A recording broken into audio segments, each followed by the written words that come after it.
Assalamualaikum warahmatullahi wabarakatuh. Perkenalkan, saya Listia Riana Putri dengan NIM 201190301 dari kelas PAI 6I jurusan Pendidikan Agama Islam Fakultas Tarbiyah dan Keguruan di Universitas Islam Negeri Sultan Taha Saifuddin Jambi.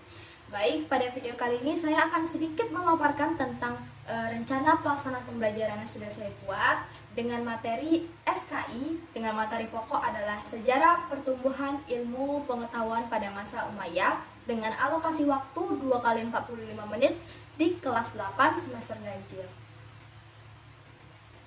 Baik, untuk yang pertama itu saya isi dengan kompetensi inti, di mana ada 4 pemaparan yang saya buat di sana. Yang pertama adalah kompetensi inti KI 1 dengan tujuan untuk menghayati dan mengamalkan ajaran agama yang dianutnya. Yang kedua adalah KI 2 dengan tujuan menghayati dan mengamalkan perilaku baik dengan budi pekerti baik sesuai dengan perkembangan anak di lingkungan, keluarga, sekolah, masyarakat, dan lingkungan alam sekitar. Yang ketiga adalah KI 3 di mana tujuannya untuk dapat memahami, menerapkan dan menganalisis pengetahuan faktual, konseptual, prosedural, dan metakognitif berdasarkan rasa ingin tahunya tentang ilmu pengetahuan, seni budaya, teknologi, dan lain-lain sebagainya. Dan yang terakhir itu saya buat tentang KI 4 di mana tujuannya adalah untuk mengolah, menalar, dan menyaji dalam ranah konkret dan ranah abstrak terkait dengan pengembangan dari apa yang dipelajarinya di sekolah secara mandiri, bertindak secara efektif dan kreatif, serta mampu menggunakan metode sesuai dengan kaidah keilmuan. Lalu untuk tujuan pembelajaran, setelah mengikuti proses pembelajaran, peserta didik diharapkan dapat yang pertama, meningkatkan keyakinan agama Islam sangat menghargai ilmu pengetahuan. Yang kedua adalah meningkatkan keyakinan menuntut ilmu adalah wajib bagi umat Islam. Yang ketiga adalah meningkatkan rasa bangga ilmuwan Islam ikut berkiprah bagi pertumbuhan ilmu pengetahuan. Yang keempat adalah memiliki semangat yang tinggi untuk gemar membaca. Yang kelima adalah memiliki kepedulian terhadap perkembangan ilmu pengetahuan. Yang keenam adalah menjelaskan kemajuan Islam pada masa Bani Umayyah dengan benar. Yang ketujuh adalah menjelaskan perkembangan ilmu pengetahuan pada masa Bani Umayyah dengan benar. Yang kedelapan adalah menjelaskan perkembangan kebudayaan pada masa Bani Umayyah dengan benar. Yang kesembilan adalah menjelaskan penyebab dari runtuhnya Bani Umayyah dengan benar. Yang kesepuluh adalah menjelaskan hikmah mempelajari sejarah ilmu pengetahuan Bani Umayyah dengan benar. Yang kesebelas adalah memaparkan data dan informasi mengenai bukti-bukti sejarah pertumbuhan ilmu pengetahuan pada masa Umayyah.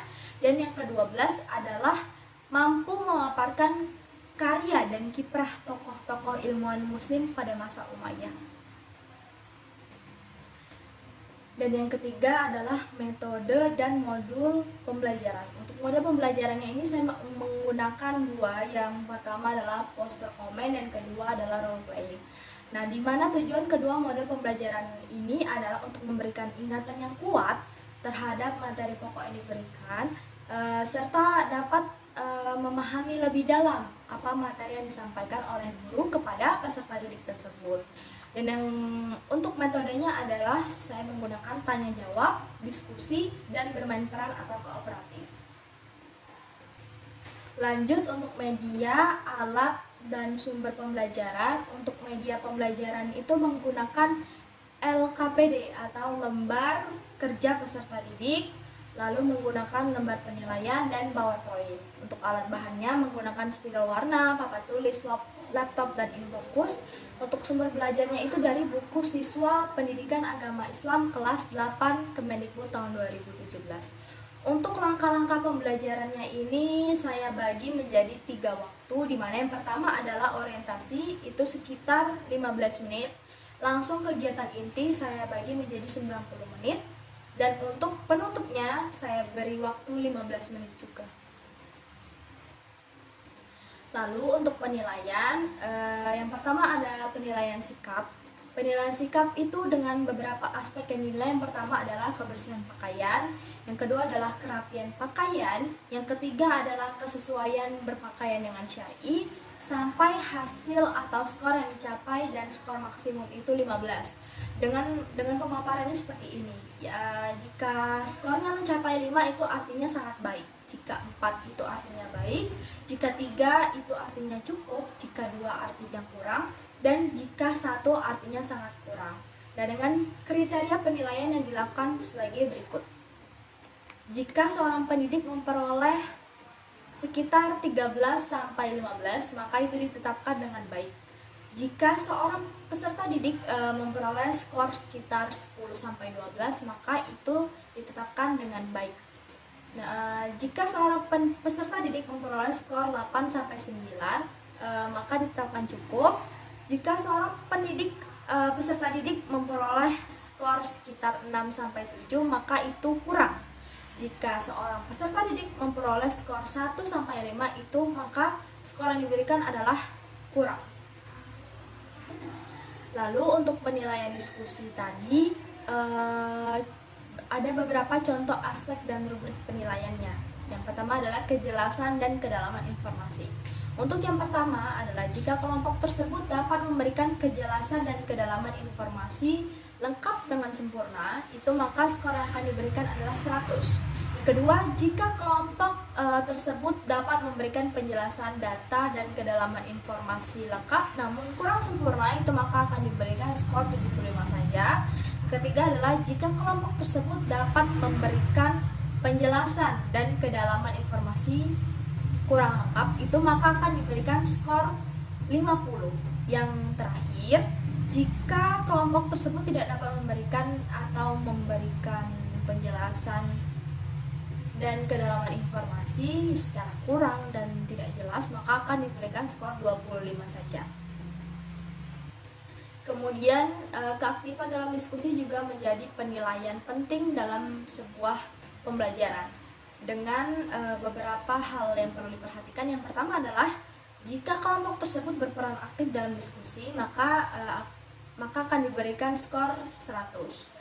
Jika kelompok tersebut berperan aktif dalam diskusi hanya beberapanya saja, maka akan diberikan 75. Nah, jika kelompok tersebut kurang aktif dalam diskusi, maka skor yang akan diberikan 50. Dan jika kelompok tersebut tidak aktif sama sekali dalam diskusi, maka mereka akan diberikan skor 25 saja. Dan untuk resum atau presentasi, maka skor penilaiannya begini. Yang pertama, jika kelompok tersebut dapat mempresentasikan resumnya dengan baik dan jelas serta rapi, maka akan diberikan skor 100. Kedua, jika kelompok tersebut dapat mempresentasikan resumnya dengan baik, namun ada beberapa bagian yang miss, maka akan mendapatkan skor 75.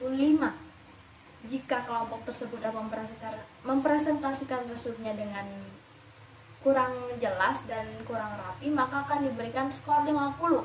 Yang terakhir, jika kelompok tersebut tidak dapat mempresentasikan resumnya dengan baik dan tidak rapi, maka skor yang diberikan hanya 25 saja. Dan karena RPP kali ini menggunakan metode K13, maka saya akan memberikan penilaian bukan hanya dari nilai saja.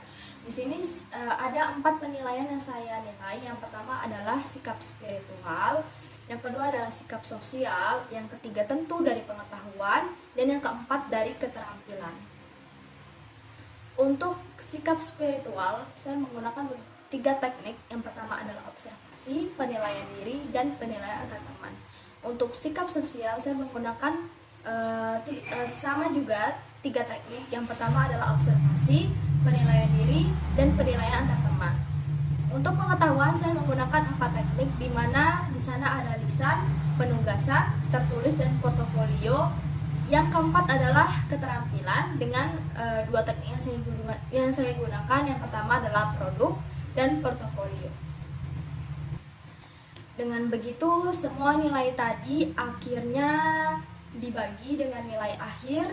Jumlah skor yang diperoleh peserta didik dikali 100 dibagi skor tertinggi 100, maka dapatlah nilai yang nantinya akan diberikan oleh peserta didik dari hasil pembelajaran yang sudah dilakukan.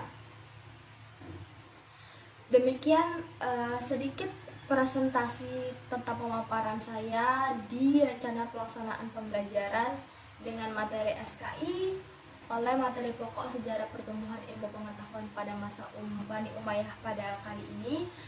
Semoga dapat memberikan manfaat yang baik untuk yang melihat dan menerapkannya. Terima kasih untuk perhatiannya. Wassalamualaikum warahmatullahi wabarakatuh.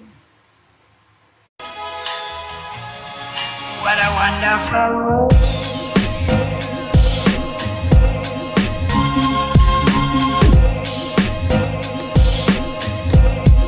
What a wonderful